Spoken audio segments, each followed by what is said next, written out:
ਅੰਮ੍ਰਿਤਸਰ ਤੋਂ ਕਾਂਗਰਸੀ ਆਗੂ ਡਾਕਟਰ ਰਾਜਕੁਮਾਰ ਵੇਰਕਾ ਨੇ ਮੀਡੀਆ ਨਾਲ ਗੱਲਬਾਤ ਦੌਰਾਨ ਪੰਜਾਬ ਕਾਂਗਰਸ ਦੇ ਪ੍ਰਧਾਨ ਰਾਜਾ ਵੜਿੰਗ ਦੇ ਬਿਆਨ ਤੇ ਗੱਲਬਾਤ ਕਰਦਿਆਂ ਦੱਸਿਆ ਕਿ ਰਾਜਾ ਵੜਿੰਗ ਨੇ ਸਾਬਕਾ ਕੇਂਦਰੀ ਗ੍ਰਹਿ ਮੰਤਰੀ ਸਰਦਾਰ ਬੂਟਾ ਸਿੰਘ ਬਾਰੇ ਜੋ ਟਿੱਪਣੀ ਕੀਤੀ ਹੈ ਉਸ ਤੇ ਉਹਨਾਂ ਨੇ ਖੁੱਲ੍ਹਦੇ ਦਿਲ ਨਾਲ ਮਾਫੀ ਮੰਗੀ ਹੈ। ਵੇਰਕਾ ਨੇ ਕਿਹਾ ਕਿ ਗਲਤੀ ਸਭ ਤੋਂ ਹੋ ਸਕਦੀ ਹੈ, ਪਰ ਗਲਤੀ ਮੰਨ ਕੇ ਮਾਫੀ ਮੰਗਣਾ ਬਹਾਦਰੀ ਦੀ ਨਿਸ਼ਾਨੀ ਹੁੰਦੀ ਹੈ। ਉਹਨਾਂ ਅੱਗੋਂ ਕਿਹਾ ਕਿ ਰਾਜਾ ਵੜਿੰਗ ਨੇ ਸਿਰਫ ਬੂਟਾ ਸਿੰਘ ਦੇ ਪਰਿਵਾਰ ਕੋਲੋਂ ਨਹੀਂ ਸਗੋਂ ਸਾਰੇ ਸਮਾਜ ਤੋਂ ਮਾਫੀ ਮੰਗੀ ਹੈ, ਜਿਸ ਨੂੰ ਕਬੂਲ ਕਰਨਾ ਚਾਹੀਦਾ ਹੈ। ਉਹਨਾਂ ਨੇ ਸੰਗਤ ਅਤੇ ਸਮਾਜ ਨੂੰ ਅਪੀਲ ਕੀਤੀ ਹੈ, ਜਿਸ ਵਿਅਕਤੀ ਨੇ ਖੁੱਲ੍ਹੇ ਦਿਲ ਨਾਲ ਮਾਫੀ ਮੰਗੀ होवे उस ਨੂੰ माफ़ करना साडा धार्मिक ते नैतिक फर्ज बनता है। मैं आपका धन्यवाद करता हूं सारा मीडिया का। और आज मैं आपके सामने इसलिए आया हूं कि कुछ दिन पहले पंजाब कांग्रेस के अध्यक्ष राजा वड़िंग जी की एक टिप्पणी जो बूटा सिंह जी को लेकर के हुई थी और उसका बहुत विरोध भी हुआ है और अपनी गलती का एहसास खुद राजा वड़िंग ने किया है और उन्होंने समाज से और बूटा सिंह के परिवार से माफी भी मांगी है और यह भी कहा है कि ये तो समाज वो है जिसे कहते रंगरेटा गुरु का बेटा, हमें दशम पिताजी आखे रंगरेटा, सानू मिली थापना सतगुरु का बेटा। सतगुरु का बेटा होने की स्थापना जिसको मिली थी, आज उस कौम से, उन लोगों से राजा वड़िंग ने माफी मांगी है और अनकंडीशनल माफी मांगी है। मैं समाज के लोगों से यह अपील करना चाहता हूं कि हमारी कौम एकदम दलेर कौम है। हम गलतियों की माफी देते रहे हैं क्योंकि ये उन्होंने गलती की अनकंडीशनल सारे समाज से माफी राजा वड़िंग ने मांग ली है। जब माफी मांग ली हो तो उस बात को छोड़ देना ही ठीक है और उन्हें माफ करना चाहिए। मैं समाज के लोगों से यह अपील करता हूं। दूसरी बात मैं कहना चाहता हूं कि ये जो दूसरी पार्टियां आज जो अपनी तवे पे रोटियां सेक रही है, राजनीतिक रोटियां, कि आज तरन तारण में इलेक्शन है, उनका दलित प्रेम नहीं, उनका वोट प्रेम है और वोट प्रेम की वजह से वो आज तरन तारण में ये ड्रामा नाटक और मगरमच्छ के आंसू बहा रहे हैं।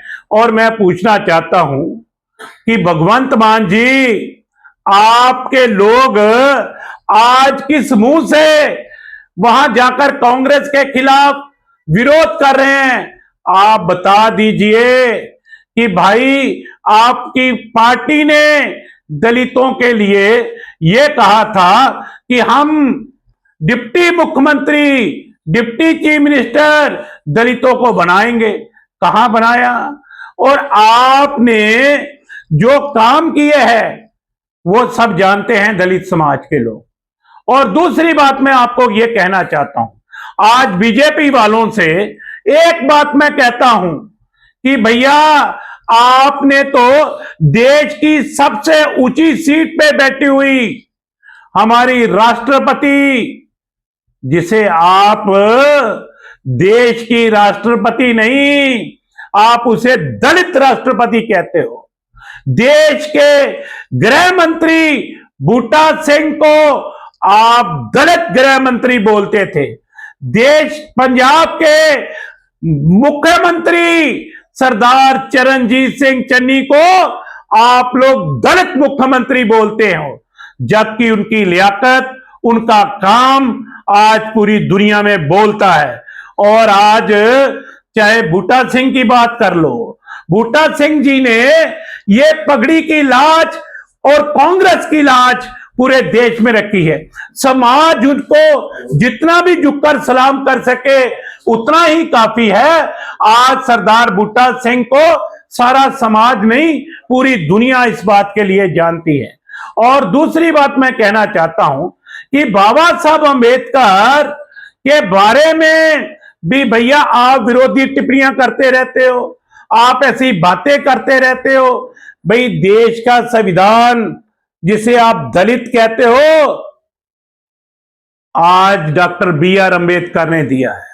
और दुनिया की सबसे बड़ा ग्रंथ रामायण जिसे कहते हो, वो भगवान वाल्मीकि ने दी है। दुनिया के सबसे बड़े ग्रंथ और देश का संविधान जिसके नाम पे लगता हो, आप लोग उस कौम को ठीक नहीं समझते। लेकिन मैं ये बात कहता हूं कि आप मगरमच्छ के आंसू बीजेपी वालों, अकाली दल वालों और आम आदमी पार्टी वालों बहाना बंद करो और ये नाटक बंद करो, क्योंकि लोग आपको अच्छी तरह से जानते हैं। और समाज से मैं कहता हूं कि जिसने माफी मांग ली हो, हमारा धर्म, हमारा फर्ज बनता है कि उसको फराक दिली से माफ कर दीजिए। मैं आपका बहुत धन्यवाद करता हूं। तो उनका कहना है कि बार बार गलती करना, बार बार माफी मांगना, खालिस्तानी इशू जो वो बोले थे अपनी दलित। देखिए, मैं मुझे खालिस्तान इशू से कोई सरोकार नहीं, मुझे दलित इशू की तकलीफ है। मैं आपको यह बता रहा हूं भैया, जब उन्होंने माफी मांग ली है और खुले दिल से माफी मांगी है, समाज से माफी मांगी है और ये कहा है कि ये कौम के जोड़े जो है वो मैं अपने सिर पे रखता हूं, तो इससे बड़ी क्या बात हो सकती है भाई। जिसने ये कह दिया कि भैया मैं इस कौम के जोड़े अपने सिर पे रखता हूं, तो मेरा ख्याल उसको माफ करना चाहिए। तलब किया है। देखिए, मैं समझता हूं कि ठीक है, उन संस्थाओं का अपना काम है, वो करती रहें और उनका काम है जवाब देना, वो जवाब दें और वो उस काम में मेरा कोई दखल अंदाजी नहीं है। मेरा कहने का मतलब सिर्फ ये है, जो सियासी पार्टियां ये रंग रूप बदलकर वोट की राजनीति कर रही हैं, मैं उनके खिलाफ